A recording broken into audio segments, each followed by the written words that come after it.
पाकिस्तान तहरीक इंसाफ के रहनुमा पके हुए फल की तरह गिरते जा रहे हैं। डॉक्टर फरदौस आशिक अवान, मलाइका बुखारी, मुसर्रत जमशेद चीमा और जमशेद चीमा ने भी पाकिस्तान तहरीक इंसाफ को खैरबाद कह दिया, जिस पर हामिद मीर ने माजी का किस्सा सुना दिया। मलाइका बुखारी से मुतल्लक हामिद मीर ने नजी टीवी के प्रोग्राम में गुफ्तगू करते हुए कहा कि मई की गर्मी ने सिर्फ चंद दिनों की जेल में एक इनकलाबी खातून को पिघला दिया। अगर आपने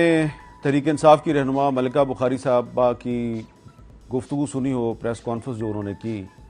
तो उसमें जो सबसे अहम चीज़ थी जो मुझे समझ आई वो ये थी कि मई की गर्मी थी और जेल की सी क्लास थी और उसमें उनका अज़्म वलवला पिघल गया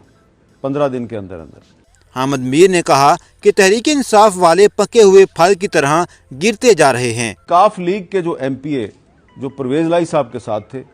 उनके साथ भी बहुत प्रेशराइज किया गया, उनके साथ भी बड़ा दबाव डाला गया, वो नहीं टूटे, काफ लीग वाले नहीं टूटे और ये जो तहरीक इंसाफ वाले हैं ये पके हुए फल की तरह गिरते जा रहे हैं और मई की गर्मी जो है जेल में उसमें ये पिघल जाते हैं।